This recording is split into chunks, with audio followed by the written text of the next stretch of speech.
Sono la professoressa Veronica Ronca dell'Istituto Barbarigo. Insegno lettere alla scuola media e ho anche il compito di referente della scuola media, ovvero coordino un po' insieme al preside Don Cesare tutte le 3 classi della nostra scuola media.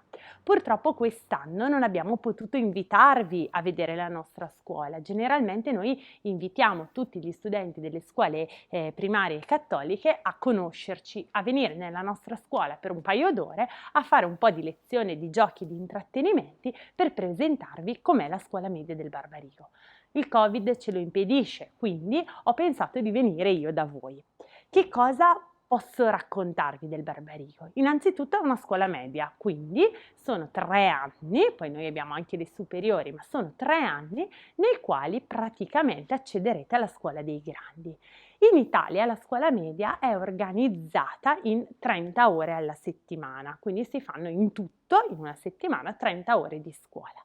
Il Barbarigo ha deciso di organizzare queste 30 ore in soli 5 giorni, dal lunedì al venerdì, in modo da avere il sabato libero. Non so se adesso probabilmente anche voi nella vostra scuola primaria di sabato non andate. Ecco, anche al Barbarigo di sabato non si viene. Quindi facciamo 30 ore alla settimana organizzate in 5 giorni, cioè ogni giorno stiamo a scuola per 6 ore.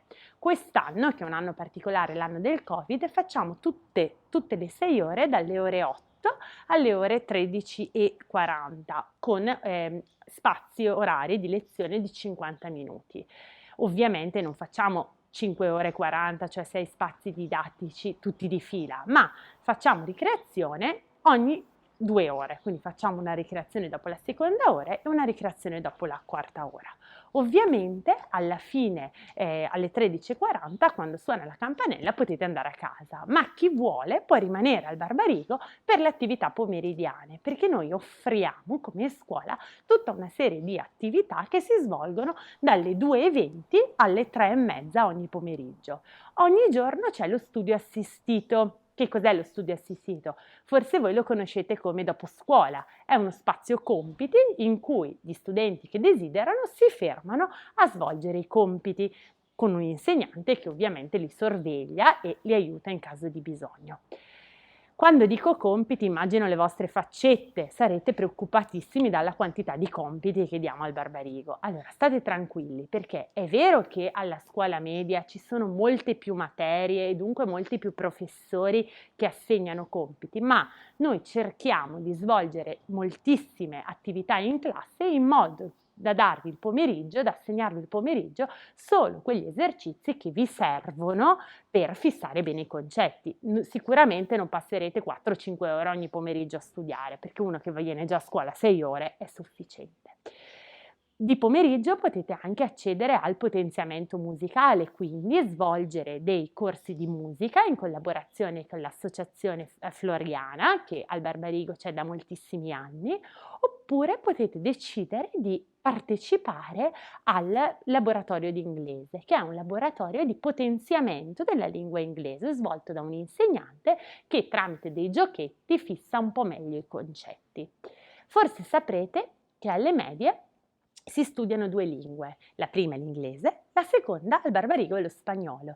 Avrete 2 ore alla settimana di lingua spagnola in modo che alla fine del triennio, dei 3 anni, quando farete gli esami di terza media, saprete parlare benino anche lo spagnolo. Ho citato tante volte i professori perché alle medie non ci sono i maestri, ci sono i professori, cioè degli insegnanti che sono specializzati in una materia. Ad esempio io insegno lettere e mai potrei insegnare matematica, così la mia collega di matematica mai potrebbe insegnare tecnologia, arte, educazione fisica o tutte le altre materie. E noi come Barbarigo ci teniamo tanto a fare in modo che i nostri studenti stiano bene. Il Barbarigo per noi insegnanti e per i nostri alunni è un po' come una grande casa, una grande famiglia dove sicuramente ci sono delle regole, sicuramente ognuno deve fare il suo lavoro, ma in cui ci teniamo tanto che a scuola si stia bene. Io il primo giorno di scuola ai miei alunni dico sempre che a scuola si viene per stare bene. Poi dico anche che la scuola è una cosa seria, quindi vi posso assicurare che al Barbarigo, se vorrete venire a conoscerci, potrete scoprire un ambiente in cui imparare tantissimo, ma anche stando bene, in semplicità e in serenità. Vi aspetto. Buona giornata!